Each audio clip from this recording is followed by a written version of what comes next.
Friends, welcome to my channel home science exam master. आज हम लोग ट्रेडिशनल टेक्सटाइल के बारे में पढ़ेंगे। ट्रेडिशनल टेक्सटाइल में जो ट्रेडिशनल एम्ब्रॉयडरीज है, पारंपरिक वस्त्रों पर की जाने वाली कढ़ाई है, उसका हम अध्ययन करेंगे। उसमें सबसे पहले हम यहाँ पर कशीदा के बारे में पढ़ेंगे। कशीदा इस कढ़ाई का नाम है जो कि कश्मीर में की जाती है। और जो कशीदा है उसकी खासियत ये है कि ये यहाँ की पारंपरिक कढ़ाई है और वहाँ के लोकल पीपल्स के द्वारा की जाती है। इसमें महिलाओं की अपेक्षा पुरुषों का ज्यादा योगदान होता है। पहला पॉइंट अगर हम इसमें देखें कि इस कढ़ाई के बारे में नमूना, इसमें कौन से नमूनों का प्रयोग किया जाता है, तो इसमें जो नमूना होता है वो नेचर का नमूना होता है, जिसमें नेचुरल चीजें होती है, जैसे कि वहाँ के पर्वत, पठार, पेड़ पौधे, जलवायु, इन सारी चीजों का दृश्य देखने को मिलता है। फिर फ्लोरा और फोना में भी हमारे फ्लावर और लीव्स, आपने देखा होगा कि अक्सर बेल बूटों का प्रयोग होता है। तो इसमें नेचर में फ्लावर में हम और लीफ, इन पत्तियों का और फूलों का प्रयोग होता है। और सेकंड पॉइंट में आपका है एनिमल और बर्ड्स। एनिमल और बर्ड्स या फिर हिरन, इन सारे जानवरों का चित्रण देखने को मिलता है।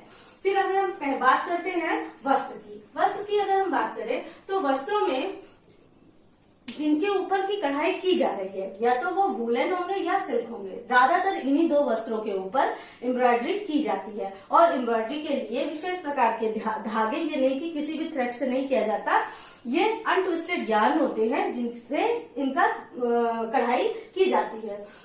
कॉटन है, सिल्क है, वूलन है, ये हम धागों की बात कर रहे हैं कि जिन धागों से उस पर कढ़ाई की जाती है।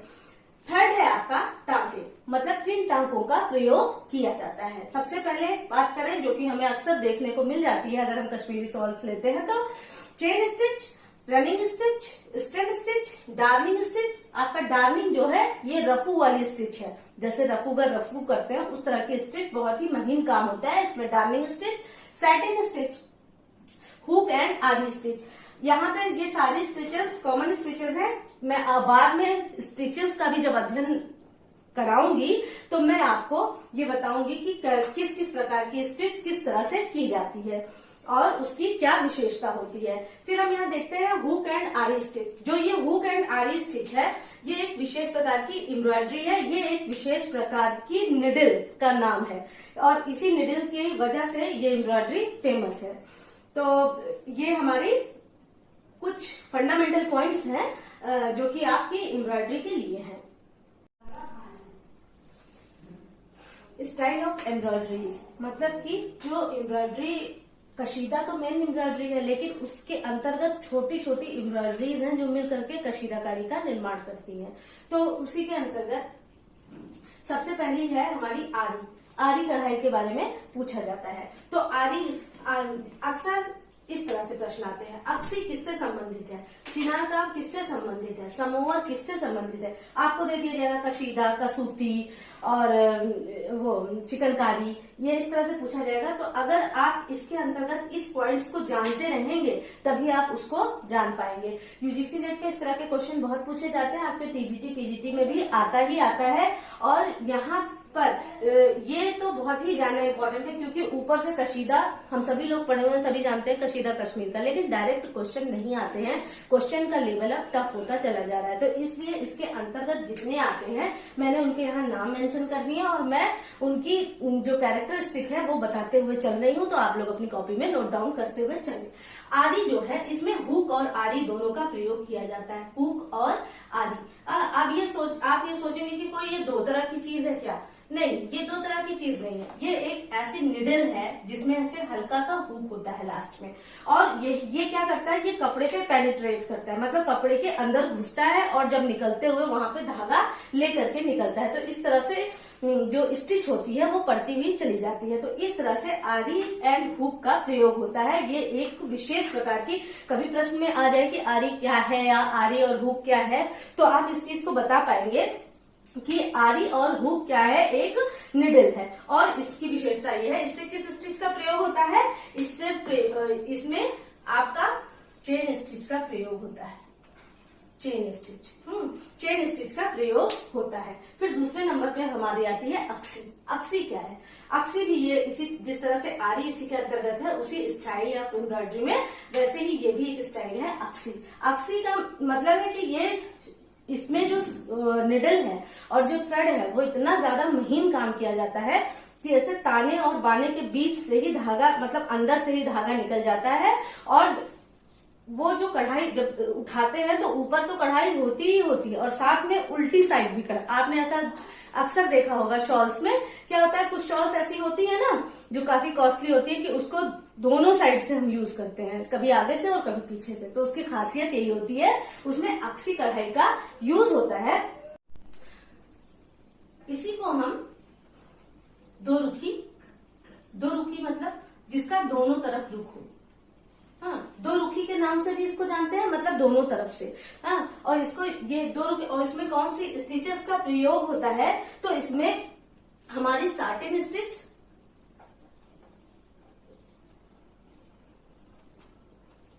इसमें हमारी कौन सी स्टिच का प्रयोग होता है, हमारी साटिन स्टिच का प्रयोग होता है। और साथ ही साथ में इसमें रनिंग स्टिच, चाहे वो आपकी सिंगल रनिंग हो और चाहे आपकी डबल रनिंग हो, इसमें रनिंग स्टिच का भी प्रयोग होता है। फिर उसके बाद थर्ड नंबर पर आती है हमारी सोजनी। सोजनी ये इसमें जो प्रयोग होने वाली स्टिच है वो भी हमारी कौन सी है, साटिन स्टिच है। ठीक है, सोजनी में आप साटिन स्टिच को याद रखेंगे कि इसमें साटिन स्टिच का प्रयोग होगा और फिर हमारी आपकी रनिंग स्टिच का प्रयोग होगा और डार्निंग स्टिच का प्रयोग होगा। ठीक है, तो कौन कौन सी, सैटिन स्टिच, रनिंग स्टिच और डार्निंग स्टिच का प्रयोग होता है।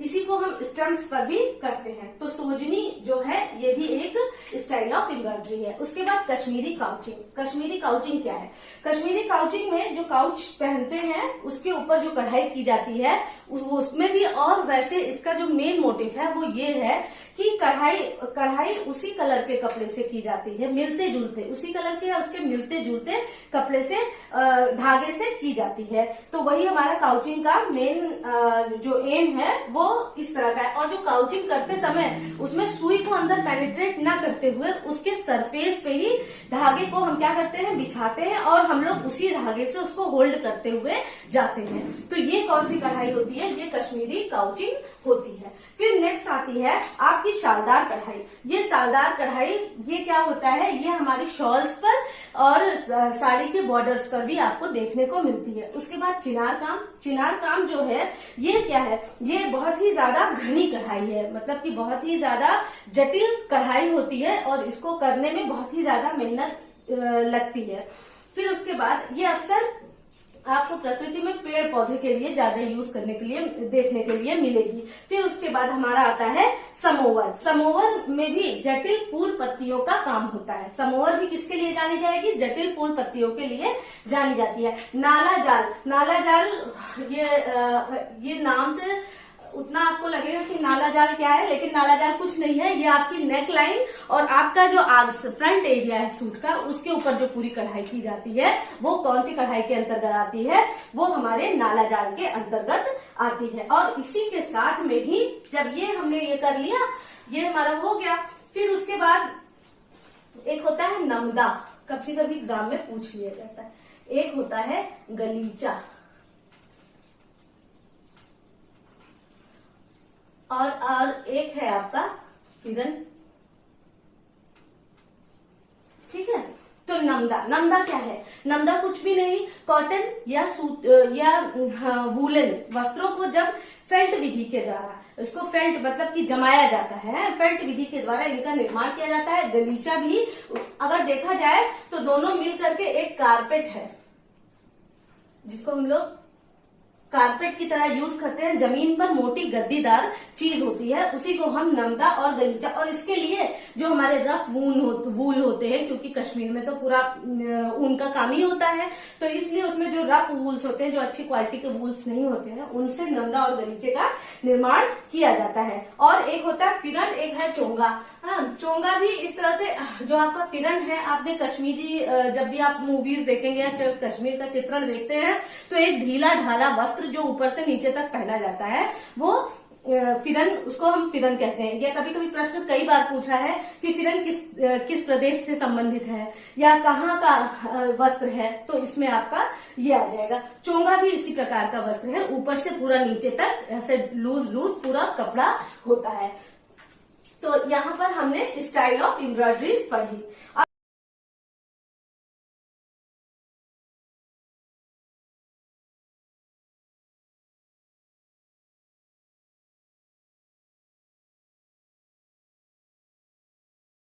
यूज है चिकनकारी लखनऊ की।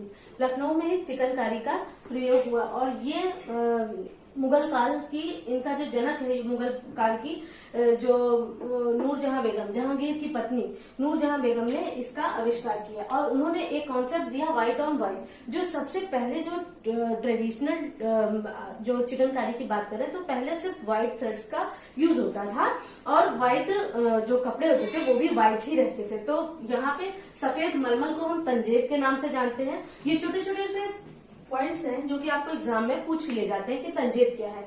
सफेद मलमल है, महीन सूती है, या फिर एक दो ऑप्शन और दे दिए जाएंगे, तो इसलिए इन सब पॉइंट्स को आप जरूर नोट डाउन करते हुए चलें। महीन सूती को मुलमुल या वॉयल के नाम से जानते हैं। वॉयल क्या है? बहुत ही पतला कपड़ा। अगर हम इस तरह से अगर एग्जाम्पल के रूप में आपको देना चाहें तो हम देखेंगे कि जो अस्तर हम लगाते हैं वो ही वॉयल है। तो महीन सूती कपड़ा जो है वही वॉयल है।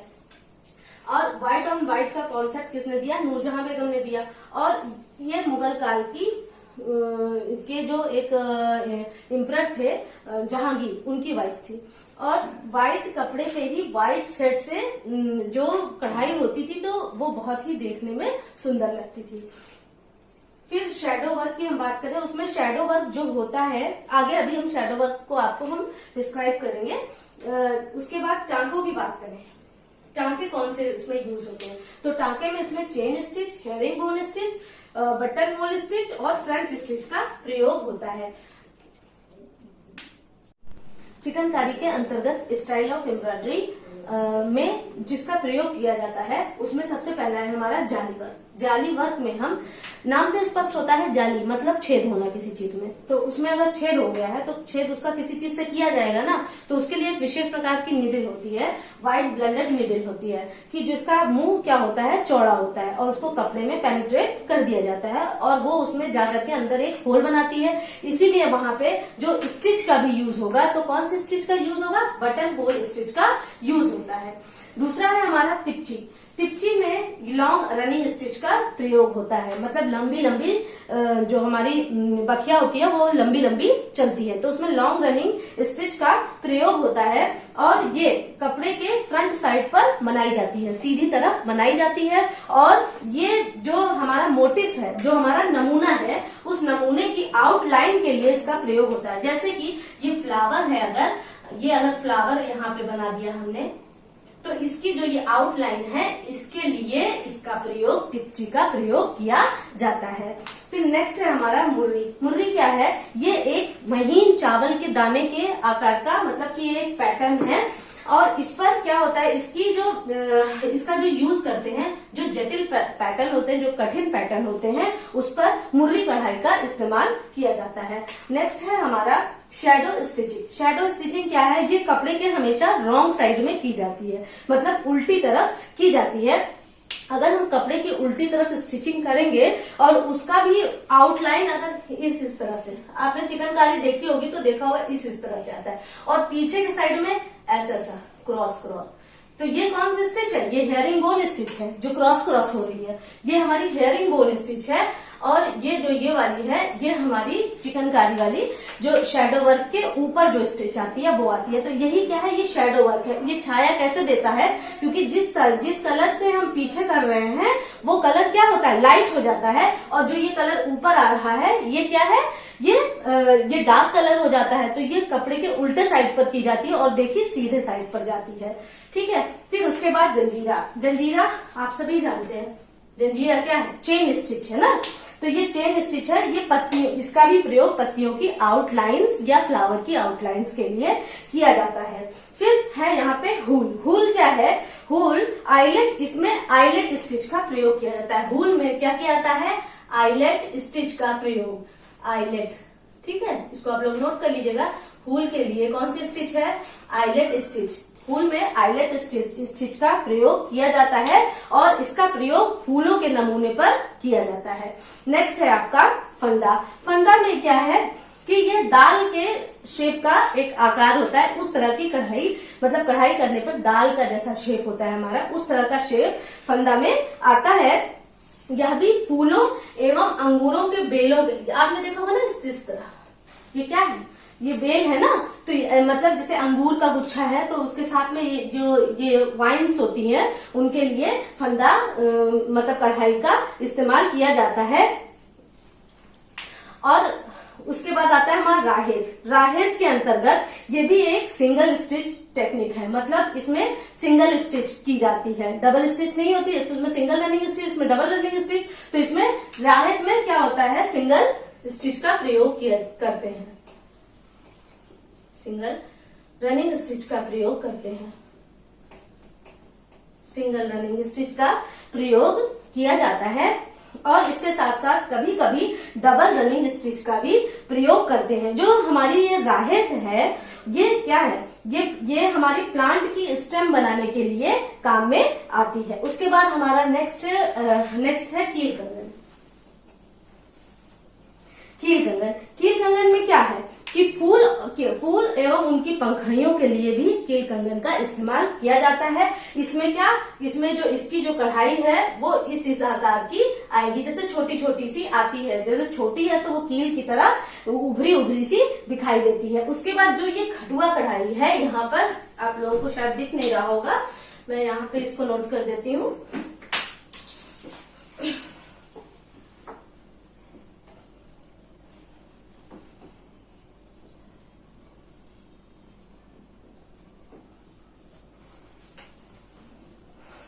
इसमें जो आपकी खटुआ कढ़ाई है, ये बखिया, जो आपकी बखिया के बारे में हमने आपको पढ़ाया, जैसे हम लोग बखिया करते हैं, उसी बखिया का संशोधित रूप है। तो ये ज्यादा उससे मॉडिफाई है करता।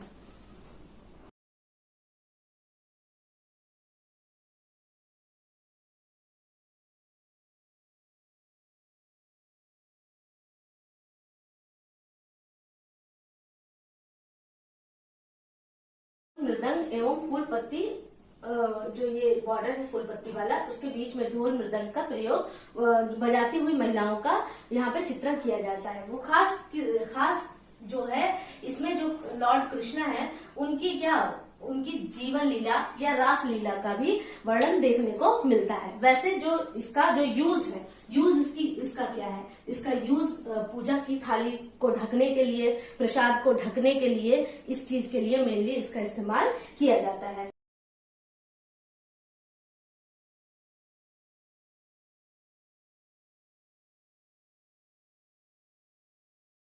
उड़ीसा का जो पैच वर्क है, उसको हम एप्लिक वर्क तथा शामियाना वर्क के नाम से भी जानते हैं।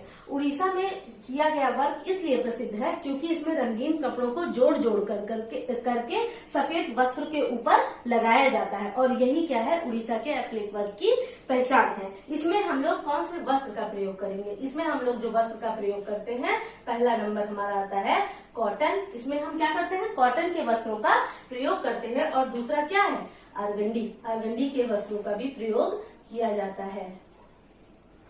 ठीक है, तो ये इस तरह के वस्त्र का प्रयोग किया जाता है। क्यों किया जाता है? क्योंकि कॉटन और आर्गंडी को जिस शेप में हम मोड़ते हैं, उसी शेप में वो मुड़ जाता है, तो इसलिए इन वस्त्रों का प्रयोग किया जाता है।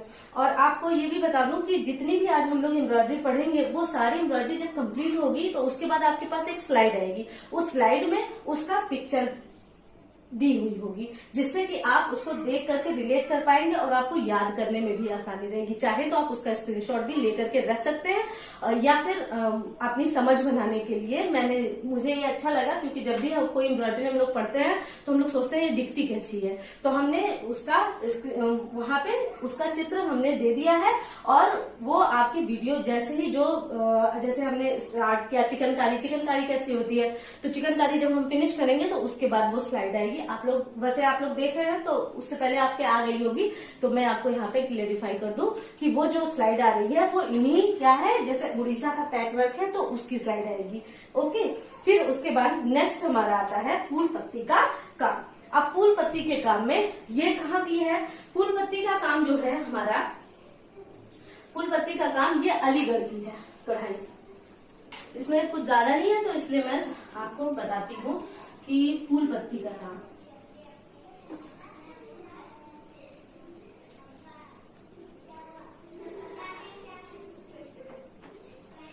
फूल पत्ती का काम जो है ये कहाँ पे होता है, अलीगढ़ में। और अलीगढ़ में भी कहाँ, अलीगढ़ के रामपुर जिले में,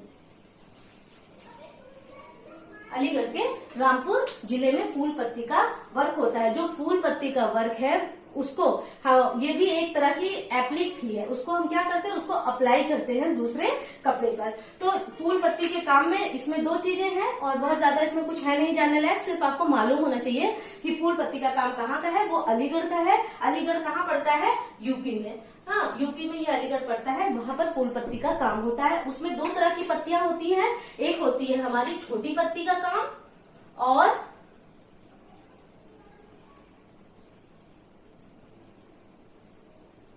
और दूसरा है हमारा बड़ी पत्ती का काम।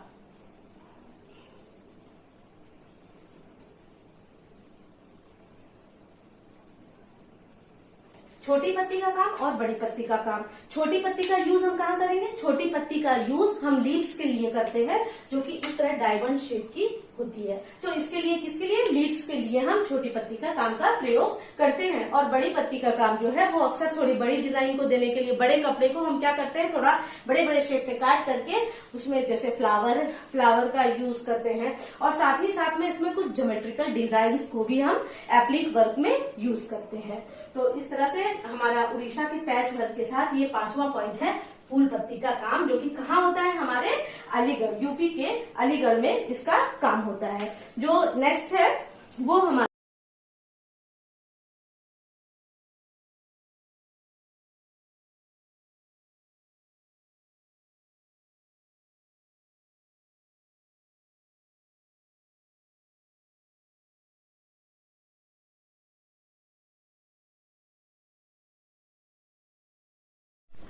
छठवें नंबर पर है हमारा कांथा। कांथा कहाँ की है, पश्चिम बंगाल की। और कांथा और सुजनी ये दोनों एक दूसरे से कोरिलेटेड है, इसीलिए मैंने इन दोनों को पास पास में रखा है। तो सबसे पहले हम कांथा के बारे में पढ़ेंगे। कांथा अक्सर क्वेश्चन में आ जाता है कि कांथा क्या है।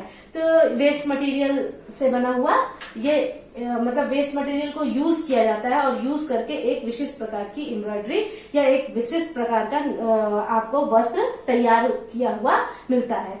फिर उसके बाद इसमें कांथा में वेस्ट मटेरियल का यूज होता है, और वो वेस्ट मटेरियल होता क्या है, पुरानी साड़ियां या फिर पुरानी चादरों का प्रयोग किया जाता है। इसको हम क्या करते हैं, एक दूसरे के ऊपर तय करते हुए रखते हैं, फिर ऊपर और नीचे नई मजबूत साड़ियों को रख करके फिर उसके बाद उसको हम क्या करते हैं, उसके चारों किनारों को सिल लेते हैं। और चारों किनारों को सिलने के बाद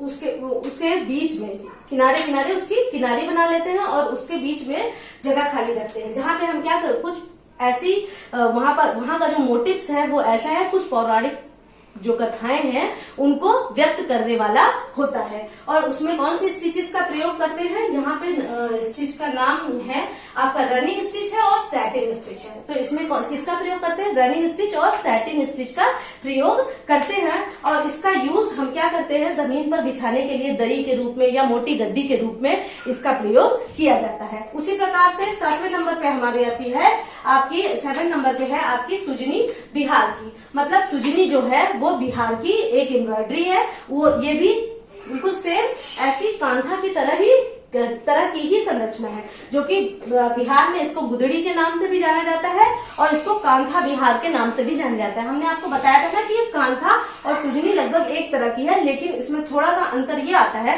कि इसमें क्या सिंपल रनिंग स्टिच का प्रयोग और हेयरिंग बोन स्टिच का प्रयोग किया जाता है। इसके किनारियों को पहले सिल लिया जाता है और सिलने के बाद उसमें ऐसे, जैसे अगर इसका किनारा हमने पहले इसका चारों किनारा सिल लिया, उसके बाद हम क्या करते हैं, इस तरह से उसको कई खानों में बांट देते हैं। और कई खानों में बांटने के बाद हम क्या, और कई खानों में बांटने के बाद जिसमें अलग अलग चीजों को रखते हैं जो कि एक तरह की स्टोरी टेलिंग करता है। जैसे कि अगर इसके एग्जांपल करें तो तोता, मोर, चिड़िया, हाथी जैसे इस तरह की चीजें रखने पे ऐसा लगता है कि कोई जंगल की कहानी कह रहा है। तो स्टोरी टेलिंग के रूप में भी हम इसको जानते हैं।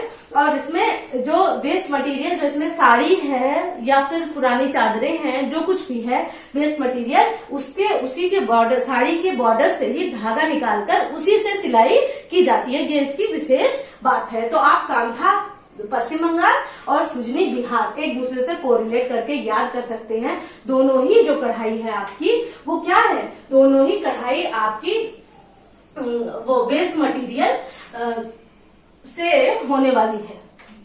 ओके, तो आज आपको हमने सारी कढ़ाइयों के बारे में बताया। अब इसके बाद हमने आपको आज 7 एम्ब्रॉयडरीज के बारे में बता दिया है। इसके आगे जो एम्ब्रॉयडरीज बची हैं उसको हम अगले वीडियो में कवर करेंगे। और आप, मुझे नहीं लगता कि ऐसी कोई एम्ब्रॉयडरी है कि जो आपको समझ में ना आई हो। अगर कोई भी डाउट होता है आपका तो आप मुझे कमेंट करके पूछ सकते हैं।